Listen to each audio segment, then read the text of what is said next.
On met quoi? D'olive.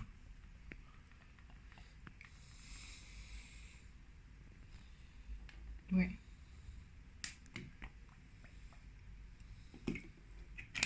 On va préparer quoi? Une brandade Brandade de quoi? de morue. Morue sèche salée. Alors, suivant la qualité, on la dessale entre 48 heures et 24 heures. Dans l'eau? Et de la mi-salée, c'est quelques heures dans l'eau courante. C'est-à-dire qu'il faut la mettre dans une passoire et l'eau qui coule régulièrement dessus parce que l'eau très salée, faut la... Ça, c'est Ça, quoi? c'est de l'ail. De l'ail qui va être cuit lorsqu'on va écraser la pomme de terre dans les... Donc, prendre une pomme de terre très vieille, le plus vieille possible, de manière qu'elle soit farineuse et qu'elle avale tout ce gras et tous ces parfums. Parce que plus la pomme de terre sera vieille, plus elle va absorber le gras et le goût. Plus la pomme de terre est jeune, plus elle a la d'eau et elle sera différente.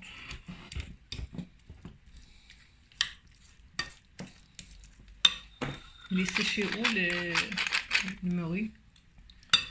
Alors, la morue, c'est pêché au large des côtes nordistes, Dans quelle région en France? Ah, c'est pas pêché en France, la morue. Les morutiers partent 6 mois en mer. C'est un travail très dur, ils pêchent ça dans Fais pas trop de poivre. des eaux très froides. Dans des eaux très froides, la morue est un poisson qui a été salé parce que de toute la vie, on est obligé de le garder sur des bateaux. Alors, il y a un siècle, la seule manière de le garder, c'est de le sécher au sel. Et donc, arrivé en Europe, surtout au Portugal, hein, il fallait le préparer à base d'un poisson très salé, donc le dessaler déjà, et ensuite le préparer. Et la brandade était une manière portugaise de préparer la morue. Et il y a la brandade de Nîmes parce que le poisson était échangé contre du sel. Et donc Nîmes est devenu une brandade, mais c'est pas la même. C'est de la morue broyée à haute vitesse, avec de l'huile d'olive, avec des trucs, mais ça n'a pas le même goût qu'une brandade de pommes de terre. Parce que tout ce gras-là va rentrer dans la pomme de terre. Il y en a qui mettent des persil là-dedans et tout. Non, tu peux... Des olives, Pour la beauté du plat, si tu veux, on peut mettre beaucoup de choses. Ça va faire un peu plus joli d'avoir du vert. Mais normalement, c'est l'ail qui est dans cette mixture de beurre et d'olive qui va donner le goût, et avec le poisson, bien sûr, à la morue. Morue, il y a des arêtes. Normalement, si vous achetez des filets de morue, c'est très dur à préparer parce que vous allez acheter ça sec. Plus elle est sec, plus elle vaut cher parce qu'elle est indestructible après, mais plus elle est longue à dessaler aussi. Mais plus elle aura un goût particulier et c'est... Oui, mais c'est meilleur. Ça donne le vrai goût de la brandade. D'accord. On se retrouve après les pommes de terre sera cuites. Voilà, là, on cuit les pommes de terre et lorsque vous écraserez vos pommes de terre à la fourchette sur l'ail, l'ail recevra la chaleur intense de la pomme de terre qui fera que ça sort votre ail sera cuit par la pomme de terre, par le féculent. Et ça donne un meilleur goût. Les arêtes dans ta morue. Là, on va faire qu'en couper en cubes. Non, mais comme ça, tu sens s'il y a des arêtes. Bon, s'il n'y a pas d'arête dans ce morceau-là, c'est impeccable. C'est que ton filet, il est bien. Ah oui, c'est vrai. Voilà. Là, tu n'as pas d'arête. C'est plus intelligent.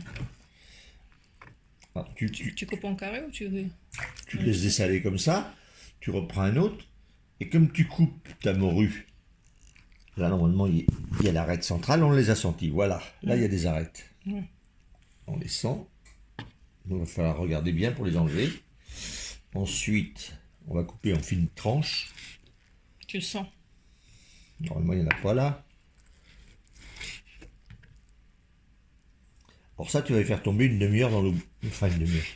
2 minutes dans l'eau bouillante, hein, c'est tout. C'est juste pour le blanchir un petit peu. C'est pour les blanchir et les cuire, quoi. Et je coupe avant pour obtenir des morceaux sans arête. J'en ai senti une que j'ai coupée, elle est là, je crois. Non, c'est pas de l'arête. Non.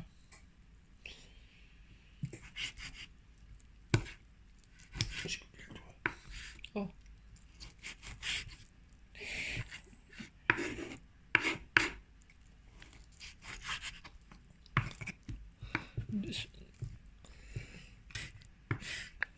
En coupant comme ça te permet d'abord de les cuire en 1 minute et ça te permet de ne pas avoir de grande arête. Si tu tombes sur une grosse arête, tu tombes dessus. Parce que sinon, si tu te trouves avec une arête dans la bouche, avaler dans la purée, ça peut être très, très embêtant.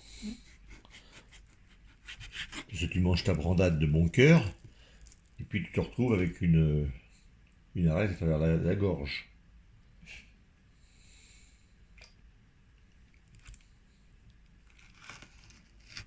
J'ai senti là aussi une. Ouais. Ça peut être des filaments durs parce que si tu arrêtes, on la sent. Ouais. Il n'y a pas.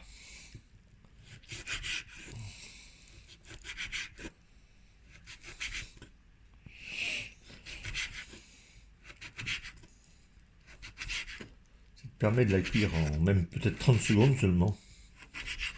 Voilà, mais Ouais, dans parce le elle est faite pour se défaire et pour se mélanger à la purée au point de ne plus la retrouver.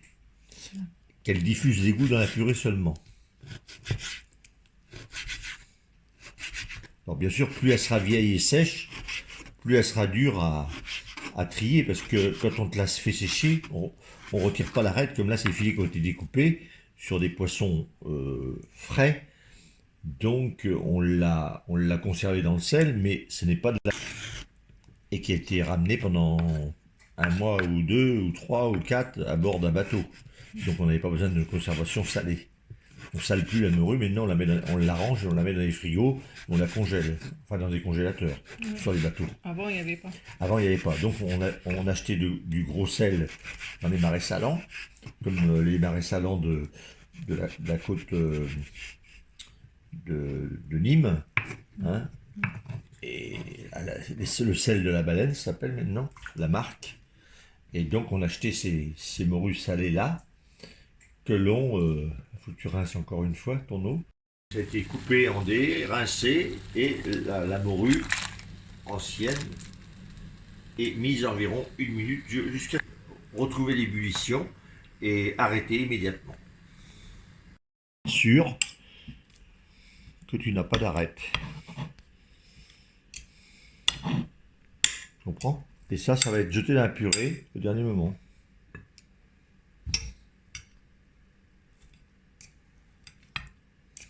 Mais elle est quand même sèche quand même. Elle n'est pas fraîche comme l'autre qu'on avait eu.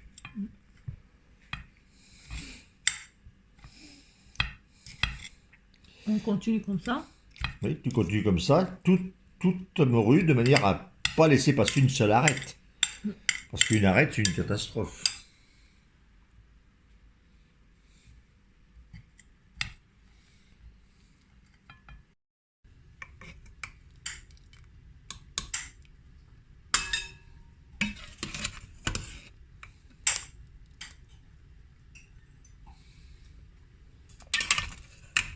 Cultiver de la pomme de terre. Laissez boire la morue.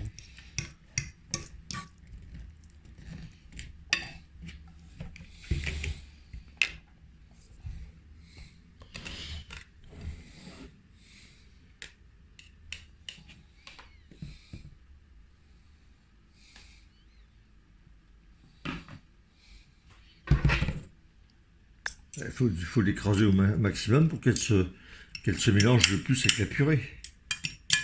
Et chercher les arêtes. C'est toujours le problème. Une seule arête, ça gâche le plat. Ça prend beaucoup de temps, mais à la fin, tu te régales. Ah oui, ça prend le temps de trier, l'ail maintenant, c'est plus un problème, c'est des petits appareils pour l'écraser. Mais avant, fallait couper l'ail pendant une demi-heure. Combien un plat comme ça dans un restaurant? Une vraie bandade dans la main, il n'y en a pas.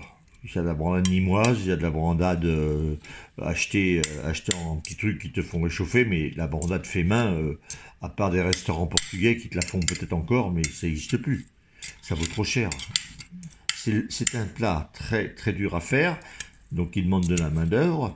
Et la morue maintenant et les pommes de terre anciennes n'existent plus presque sur le marché. Parce que la pomme de terre ancienne, il faut la conserver dans des systèmes de chambres noires et des chambres pas froides, parce que si elle refroidit trop la pomme de terre, elle gèle, et si elle est trop chaude, elle pousse. Il ne faut pas qu'elle ait de jour, elle fait des yeux, et elle fait des tentacules, et elle repousse. Donc pour éviter ça, il faut la mettre dans des conditions de séchage et de... Ça écrase bien. Mais tu vois, elles sont toutes mouillées. Elles n'ont pas besoin de... Elle est presque pomme de terre, elle est presque purée sans rien avoir reçu. Parce que les pommes de terre sont pas anciennes. Oui, parce que les pommes de terre sont anciennes.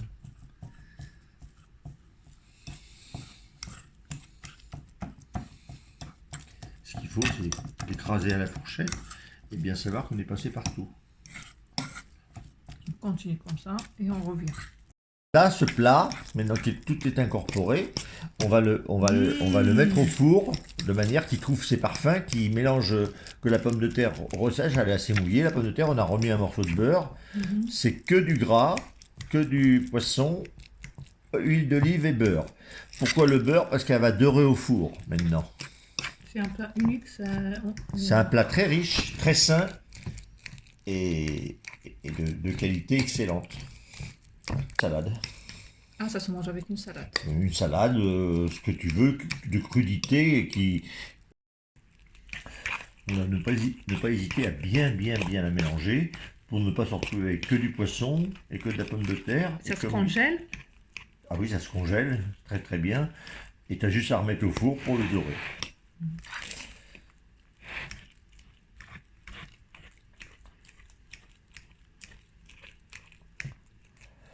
Voilà.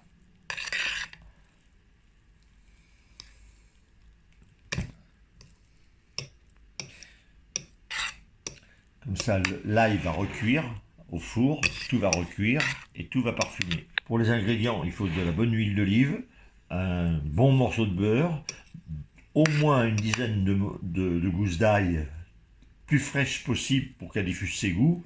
Ensuite, il faut un bon kilo de pommes de terre, un kilo et demi suivant le nombre de personnes à table, de la morue en conséquence, donc entre 1 kg de morue pour faire un bon plat à midi, parce qu'elle va si elle est très vieille, elle va se détacher beaucoup plus facilement et elle va devenir très fine dans le plat. C'est tout ce qu'on a besoin.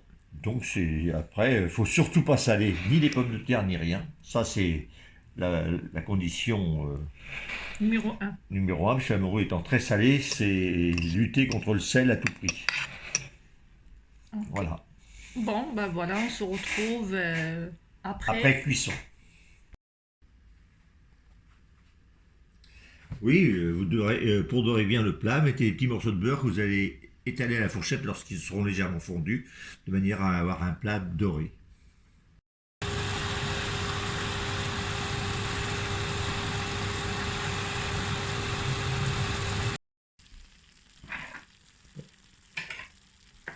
Alors là, le plat sort du four, les saveurs se sont mélangées en four, c'est bien, on peut le dorer plus si on veut.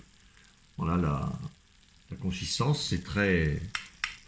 Alors si la pomme de terre avait été de la pomme de terre plus vieille, nous aurions une pomme de terre plus épaisse, plus gâteau.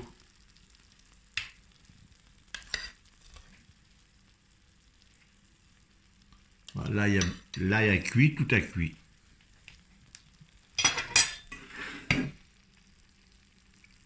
Avec une salade, je brosse la salade.